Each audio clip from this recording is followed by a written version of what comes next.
This is the lecture number first of electrostatic. और इस part में हम बेसिकली देखिए, अगर हम बात करते हैं इलेक्ट्रोस्टैट में तो आपको पता है अलग अलग कॉन्सेप्ट आता है। पहले हम इलेक्ट्रिक चार्ज के बारे में पढ़ते हैं, फिर इलेक्ट्रिक फील्ड के बारे में पढ़ते हैं, फिर कूलम्स लॉ के बारे में पढ़ते हैं।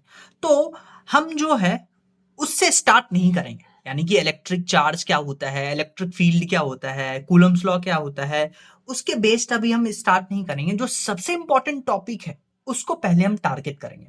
उन सबसे इंपॉर्टेंट टॉपिक में सबसे पहले आता है आपके पास, वो है इलेक्ट्रिक फ्लक्स और दूसरा है गॉस थ्योरम। तो अगर मैं आपको बताऊं कि कैसे हमारा सीक्वेंस होगा पढ़ने का, तो वो देखिए देखिए आपको पता है पहले कूलम्स लॉ, कूलम्स फोर्स आता है, फिर इलेक्ट्रिक फील्ड, फिर electric flux, Gauss theorem, potential energy and potential, फिर डायपोल, फिर कंडक्टर। तो सबसे पहले हम पढ़ेंगे इलेक्ट्रिक फील्ड और गॉस थ्योरम, फिर पढ़ेंगे potential energy and potential, and फिर पढ़ेंगे डायपोल, और फिर लास्ट में हम ये तीनों छोटा छोटा टॉपिक पढ़ेंगे। तो आइए सबसे पहले हम स्टार्ट करते हैं इलेक्ट्रिक फ्लक्स और गॉस थ्योरम से। सो हम स्टार्ट करने जा रहे हैं इलेक्ट्रिक फ्लक्स और फिर पढ़ेंगे गॉस थ्योरम। देखिए फ्लक्स क्या होता है। फ्लक्स जितना फील्ड लाइंस जो है एक सरफेस को पास कर रहा होता है उसी को फ्लक्स कहते हैं।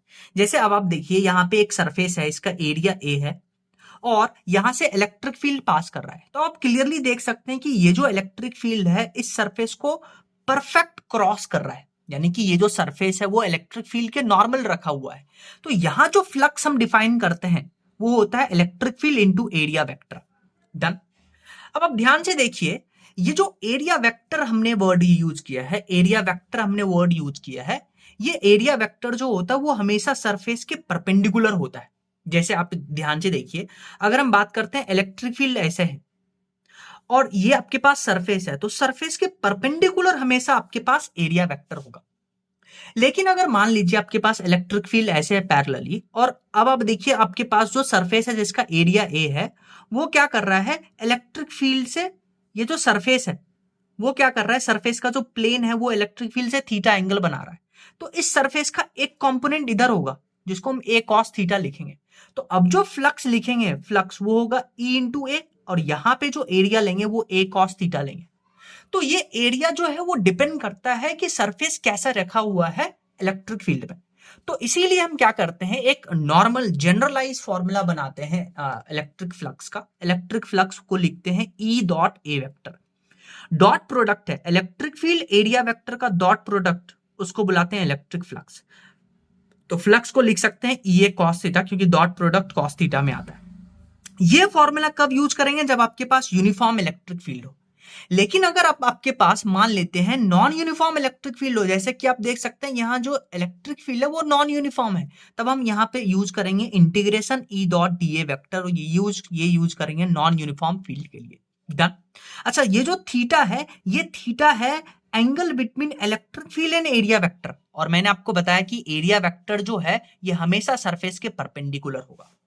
तो जब भी आप डॉट प्रोडक्ट करते हैं तो आप चेक करिएगा कि इलेक्ट्रिक फील्ड किस डायरेक्शन में है और एरिया वेक्टर किस डायरेक्शन में है, तब जा करके हम डॉट प्रोडक्ट करेंगे। आइए उसको सीखते हैं। जैसे आप देखिए आपके पास कुछ क्वेश्चन है। क्वेश्चन नंबर फर्स्ट देखिए, इलेक्ट्रिक फील्ड आपके पास देखिए वेक्टर फॉर्म में ऐसा गिवन है और एरिया वेक्टर ऐसा है। अब आप देखिए आपको निकालना फ्लक्स, तो फ्लक्स क्या होता है, ई डॉट ए वेक्टर, यानी कि ई ए कॉस थीटा। इलेक्ट्रिक फील्ड भी वेक्टर फॉर्म में है, ए भी वेक्टर फॉर्म में। अब आप देखिए आई के साथ आई डॉट प्रोडक्ट करिएगा, तो आई के साथ आई यानी कि थीटा 0, और अगर ये कॉस थीटा लिखते हैं तो कॉस 0 1 होगा, यानी कि 2 इंटू 1 2 होगा। फिर -3 इंटू 1, क्योंकि जे के साथ करेंगे तो कॉस 0 1, तो वो आ जाएगा -3। और यहाँ के है नहीं, क्योंकि 0 के आप लिखेंगे तो 0 इंटू 4 वो 0 आएगा, तो यहाँ देखिए फ्लक्स आ गया -1। सिमिलरली इस क्वेश्चन में देखिए आपको बोला कि इलेक्ट्रिक फील्ड इतना है, एरिया वेक्टर आपके पास इतना है, और ये area vector x y plane में है। अब यहां पे आपको बोला कि एरिया वेक्टर जो है आपके पास एक्स और वाई प्लेन में है। मान लेते हैं ये कोई सरफेस है और एरिया वेक्टर जो एरिया है इसका वो एक्स वाई प्लेन में, ये सरफेस जो एक्स वाई प्लेन में रखा हुआ है। तो आपको पता है जो एरिया वेक्टर लेते हैं वो हमेशा परपेंडिकुलर लेते हैं सरफेस से। तो अगर प्लेन एक्स वाई में है तो एरिया वेक्टर कितना होगा, जेड एक्सिस में। तो एरिया वेक्टर आपके पास हो गया वो के कैप में। डन। अब आप देखिए इलेक्ट्रिक फील्ड आई जे में तो है पर के कैप में है ही नहीं। तो अगर के कैप में नहीं है तो यहां यहां जो इलेक्ट्रिक फील्ड होगा ई ए कॉस थीटा वो तो जीरो हो जाएगा, क्योंकि आई और के और जे और के ये दोनों जो होते हैं आपस में परपेंडिकुलर होते हैं, और आपको परपेंडिकुलर होते हैं तो cos 90 जो है आपको पता है वो जीरो होता है, तो फ्लक्स जीरो आ जाएगा। सिमिलरली एक क्वेश्चन देखिए, आपके पास बोला है कि आपके पास इलेक्ट्रिक फील्ड इतना है, एरिया वेक्टर, एरिया आपको गिवन है 5 सेंटीमीटर स्क्वायर, और आपको बोला है कि in surface makes an angle 30 degree with the field, तो आपसे फ्लक्स पूछा है। अब यहां पे एक वर्ड आया सरफेस, सरफेस को समझने के लिए आप एक एग्जांपल लीजिए, मान लेते हैं ये आपके पास एक कोई ऑब्जेक्ट है, सर्कुलर ऑब्जेक्ट है, तो इस सर्कुलर ऑब्जेक्ट का ये जो हम लाइन ड्रॉ कर रहे हैं इसको बुलाते हैं सरफेस। जैसे आप इसको और आसानी से और इंपॉर्टेंट वे में समझिए, जैसे मान लीजिए ये आपके पास डिस्क है, डन, ये जो डिस्क है आपके पास, तो ये जो डिस्क है, ये जो डिस्क है ये इसका सरफेस है। अगर हम यहां पे एक लाइन ड्रॉ करते हैं तो ये उसके सरफेस पे लाइन ड्रॉ करेंगे, और इसका एरिया वेक्टर आपको पता होगा परपेंडिकुलर होगा, इसका एरिया वेक्टर जो होगा वो परपेंडिकुलर होगा, और इसका सरफेस ये होगा। यानी कि अब आपको बोला है कि सरफेस और इलेक्ट्रिक फील्ड के बीच का एंगल आपको गिवन है 30 डिग्री, क्वेश्चन में पढ़िए। तो अगर सरफेस और इलेक्ट्रिक फील्ड के बीच का एंगल 30 डिग्री है तो इस सरफेस के परपेंडिकुलर होगा एरिया वेक्टर, तो अगर पूरा एंगल 90 तो ये हो जाएगा 60 डिग्री।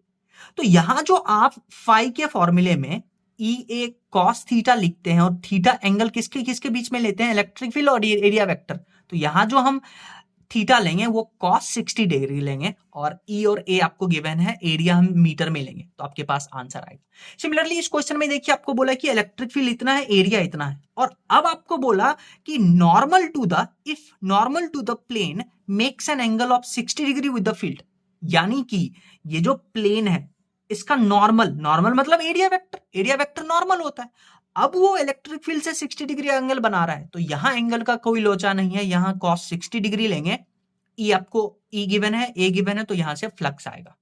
नेक्स्ट क्वेश्चन देखिए जो नीट में आया हुआ है, ये आपके पास 3 स्क्वायर है, और आप देख सकते हैं कि इलेक्ट्रिक फील्ड, जैसे ये स्क्वायर है तो इलेक्ट्रिक फील्ड उसके पैरेलली गुजर रहा है, तो आपको पता है स्क्वायर ये है तो इसका एरिया वेक्टर कैसे होगा, परपेंडिकुलर। अब आप परपेंडिकुलर और इलेक्ट्रिक फील्ड में एंगल देखिए 90 डिग्री, 90 डिग्री तो cos 90 जीरो हो जाएगा, तो इस केस में फ्लक्स जीरो। सिमिलरली अब आप देखिए इलेक्ट्रिक फील्ड कैसे है, ऐसे, और स्क्वायर का एरिया वेक्टर कैसे होगा, परपेंडिकुलर। अब आप देखिए इलेक्ट्रिक फील्ड और एरिया वेक्टर में एंगल 90 डिग्री, तो एंगल 90 डिग्री तो फ्लक्स जीरो। सिमिलरली यहां पे बोला कि स्क्वायर के हाफ साइड में, हाफ लेंथ में इलेक्ट्रिक फील्ड गुजर रहा है, अब फ्लक्स बताइए। तो यहां भी कंफ्यूज नहीं होना है कि हाफ साइड में इलेक्ट्रिक फील्ड जा रहा है तो हम फ्लक्स लिखेंगे ई इंटू हाफ लिखा है तो एल, एल बाई 2 का होल स्क्वायर, यानी कि आधा लेंथ में जा रहा है तो एरिया होगा लेंथ इंटू ब्रेथ, डन। तो ये नहीं करना है, आप एरिया वेक्टर चेक करिएगा, क्योंकि फ्लक्स के फॉर्मूले में एरिया वेक्टर आ रहा है, एरिया वेक्टर अभी भी perpendicular to the electric field, तो इस केस में भी फ्लक्स जो होगा वो जीरो होगा। नेक्स्ट कॉन्सेप्ट सीखिए, पॉजिटिव एंड नेगेटिव फ्लक्स। इसको सीखने के लिए आप एक एग्जांपल लीजिए, उससे पहले एक कॉन्सेप्ट सीखिए।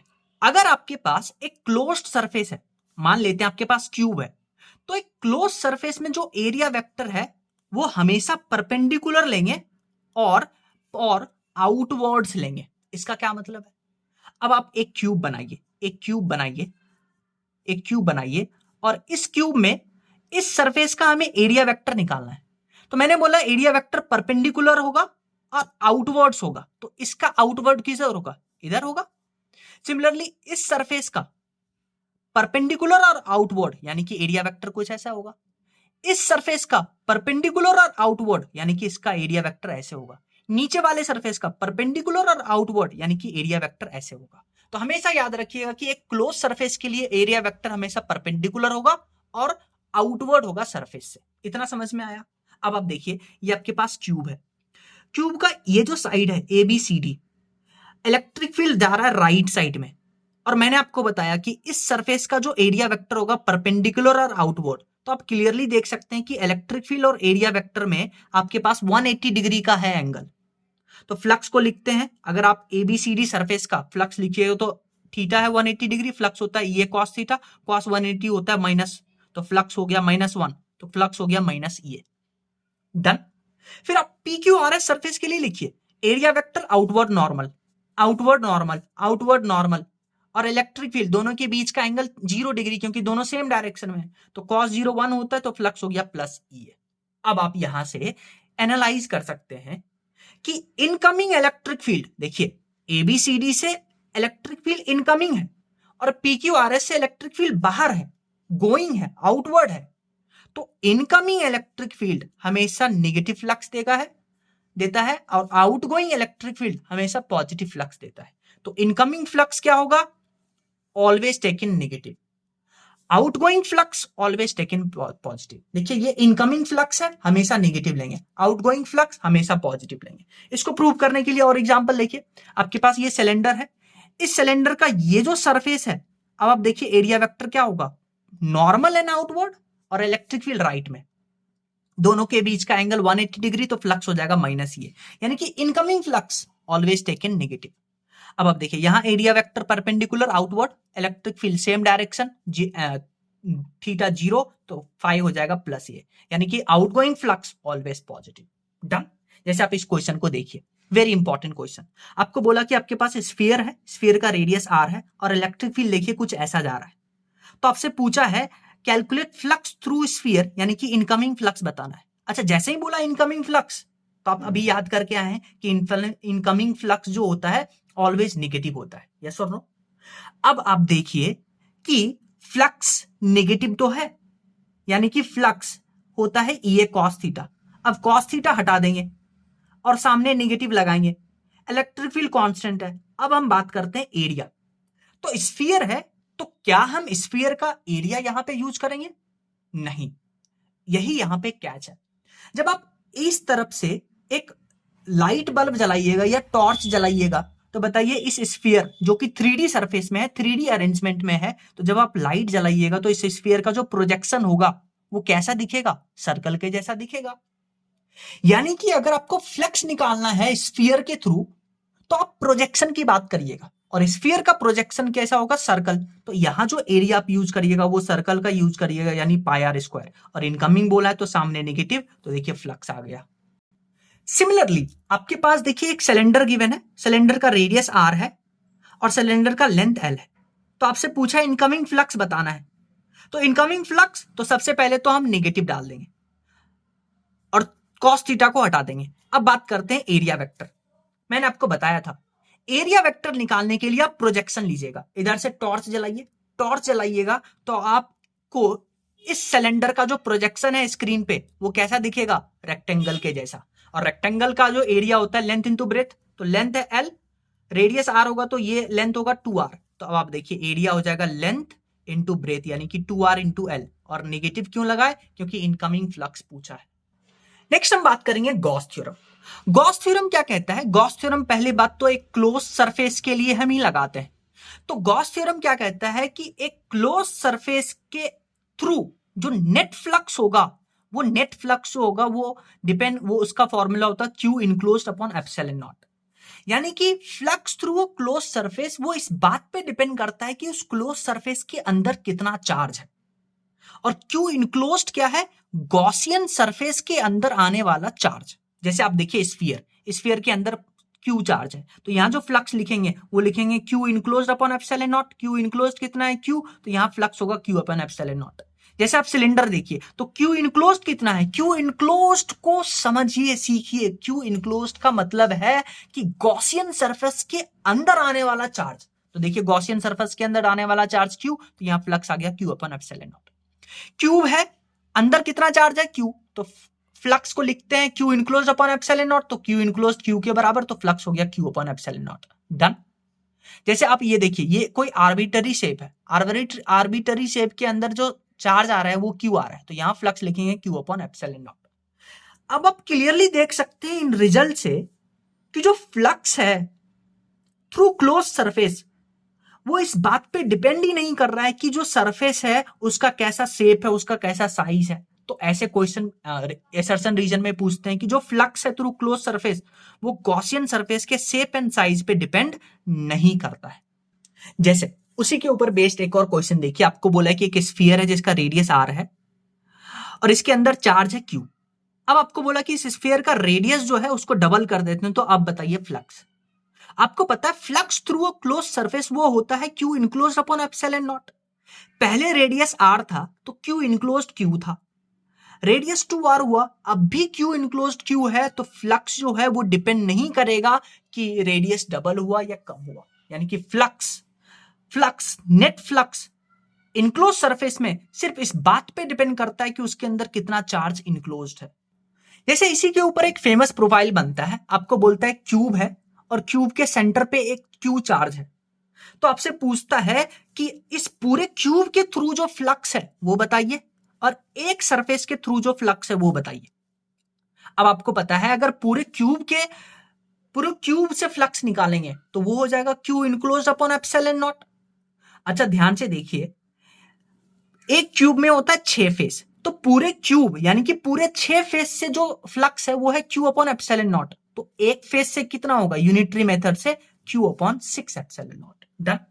सिमिलरली एक एनसीईआरटी का क्वेश्चन देखिए, आपको बोला है कि एक बेसिकली स्क्वायर है, स्क्वायर का साइड देखिए 5 सेंटीमीटर है और स्क्वायर के सेंटर से 2.5 सेंटीमीटर ऊपर चार्ज रखा हुआ है, तो आपसे पूछा है कि इस सरफेस के थ्रू कितना फ्लक्स होगा वो बताना है।